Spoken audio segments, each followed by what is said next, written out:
Back out here for day 3. Today should be fun. I'm gonna keep chasing down that idling issue, but I'm also going to put on the front bumper, put on the grill, and make this thing look like a sweet car again. I bought a couple things. I bought some, Walmart didn't have any throttle body cleaner, so this is like the closest thing that I found. I got some starting fluid because I'm about to turn it on and let it idle and kind of just shoot some starting fluid around, see if I can catch a RPM rise, maybe look for a hose leak or something. And then I'm gonna put in some fuel treatment, really crossing my fingers that there's just bad gas in here. So I'm gonna put in some fuel treatment and some octane booster, and then take it up to the gas station and fill it up with some more premium gas. There is a Cobb access port in the center console showing that the car was tuned to like a higher octane.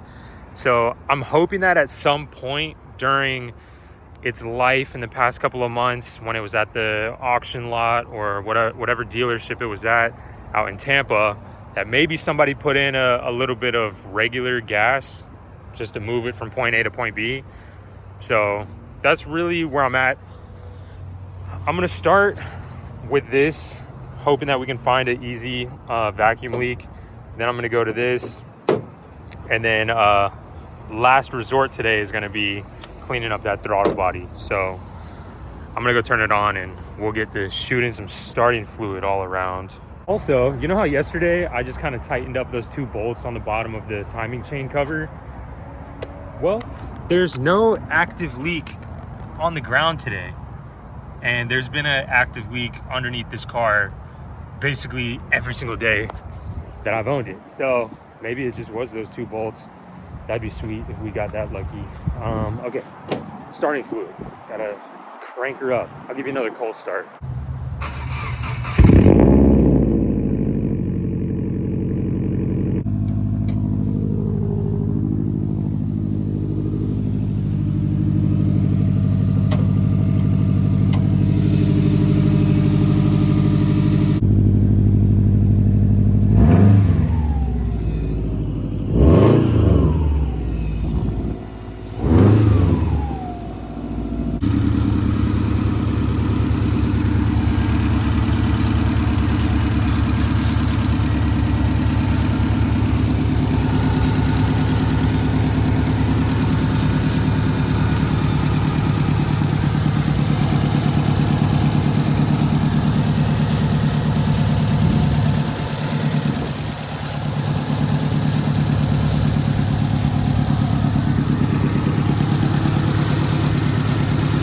Starting fluid didn't really like pop any RPMs anywhere, so a vacuum leak is looking to be a little more slim chance.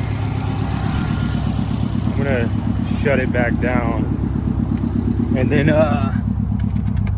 now I'm going to just smell the gas. Maybe it's some dirty gas, so hopefully I'll give it a whiff right now. It smells stank. We'll see.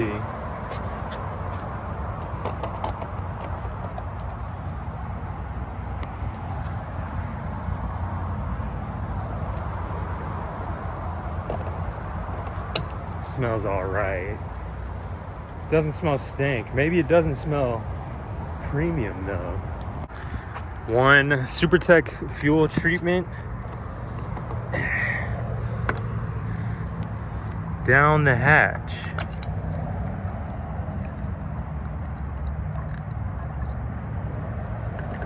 One gum out octane booster, also down the hatch. Look at it glugging away.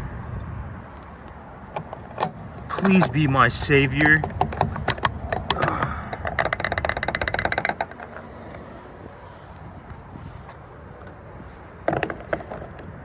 I might as well just go for the kill and clean out this throttle body.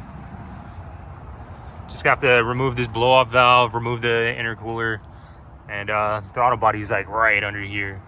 So I'm just gonna go for it. Good news and bad news. Good news is that there's actually oil in this like coupler connecting to the throttle body, and the throttle body itself looks like it could use a cleaning. That's the good news.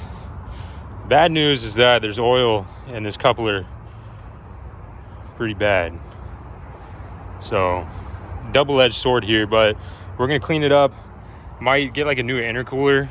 This intercooler is definitely like seen better days, but at least for now I'm gonna clean this up and clean all of the gunk out of the throttle body.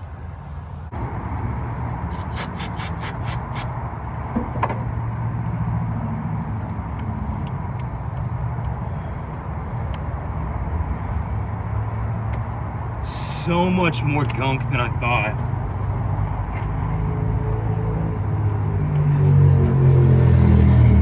So much more.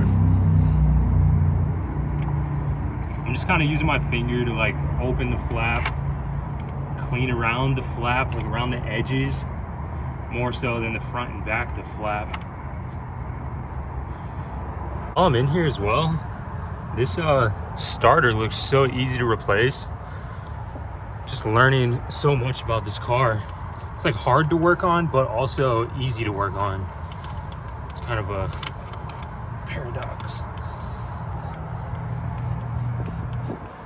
Throttle body pretty much as clean as I can get it from this angle. But I noticed this as well. These janky wires definitely are not factory. Not exactly sure what these go down to, but that's not good either. My own peace of mind, I just went in here and hit these two with some electrical tape. I'm gonna start putting everything back together, but after just doing some simple research, I don't know why this didn't hit me at first, but it could be some bad turbo seals. So I might just look into getting a new turbo, new intercooler, and then go from there. I just put everything back together, and I will say that particular job, just cleaning the throttle body, taking the intercooler off and getting there, giving it a good cleaning, was very, very easy and user-friendly. So don't let that job intimidate you at all. It's very easy. It took me like 5 minutes total, like taking off, cleaning, and putting everything back together. And I mean, I know it sounds a little extreme to just go for getting a new turbo and a new intercooler, but this intercooler looks absolutely terrible. Almost every single fin is bent. And also, I just want to upgrade the turbo to a bigger turbo and then get everything tuned anyways. So even if it drives good right now, I still think those two things should be replaced, again, just for peace of mind. I just went on a long drive and did some thinking and some research, and I don't know what I was thinking earlier. It definitely needs a new turbo. Like the turbo seals definitely went bad. For that much oil to be pulling in that hose right before the throttle body, I mean, it just makes perfect sense. And it makes everything else make sense too. So I'm going to order a new turbo, and I don't know if I'm gonna go bigger or just stock. And then I'm going to order an intercooler and wait for those parts to come in. But for now, I'm going to put the bumper back on, and then I'm going to go up to the gas station and fill it up with some premium, and just hope that that helps a little bit. I mean, it's not going to hurt anything. It needs gas anyway. So I'm going to go for the little drive and just kind of feel out how cleaning the throttle body did. It's definitely doing the same exact thing. I've driven maybe a mile. It's doing the same exact thing. So there's a little bit less than a quarter of a tank of gas in it right now. I'm just gonna keep driving it and like hopefully get as close to E as possible before I fill it up with some new gas. I can keep it alive by going into neutral and kind of just feathering the gas a little bit. I just realized that with a quarter tank of gas, I could probably drive to like Texas and back in this car. So I'm just gonna drive it for a little longer and then go fill it up and hope for the best, because it would probably take at least an hour and a half to get rid of this quarter tank of gas.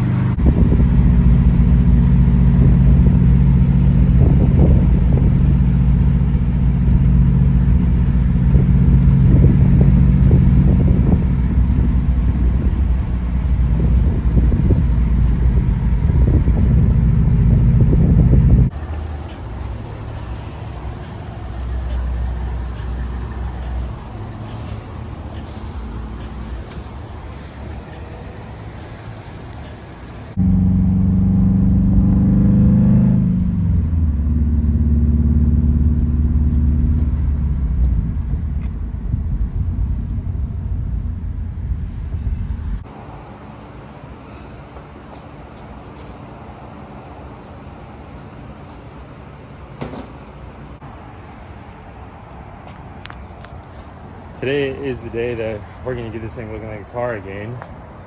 Thankfully, I just took the bumper off. It really wasn't that much of a pain because this whole front end is already off. The only thing that I'm curious about is these things right here, like retractable, and they hold on these clips, which go like right here. But this one doesn't have that, and I'm not 100% sure what those things are. So I guess for now, I'm just gonna act like I didn't see it, and then just finish putting this together.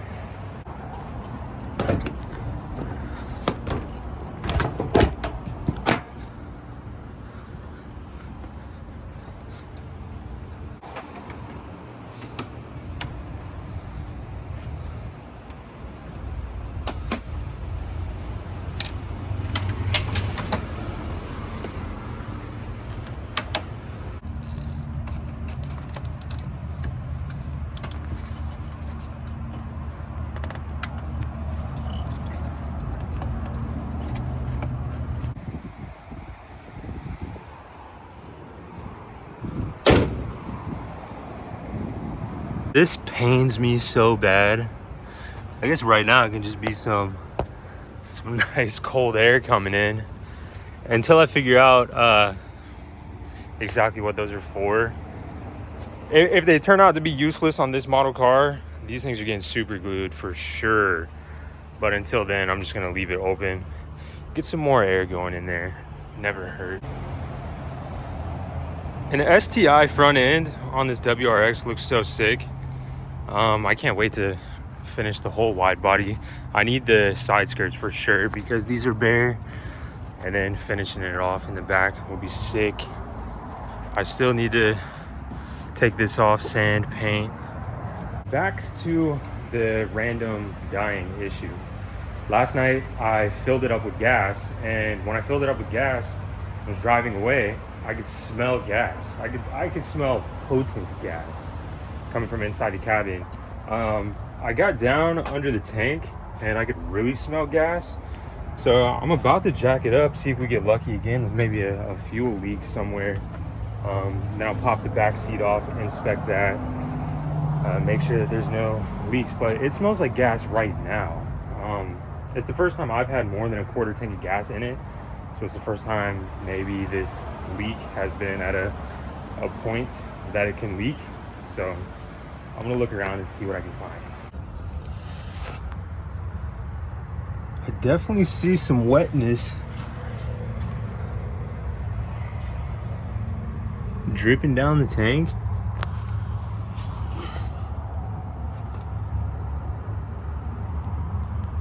Smells like gas for sure.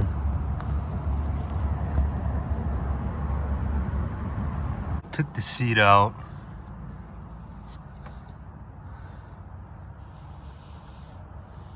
It's wet up here too. It doesn't smell like gas though.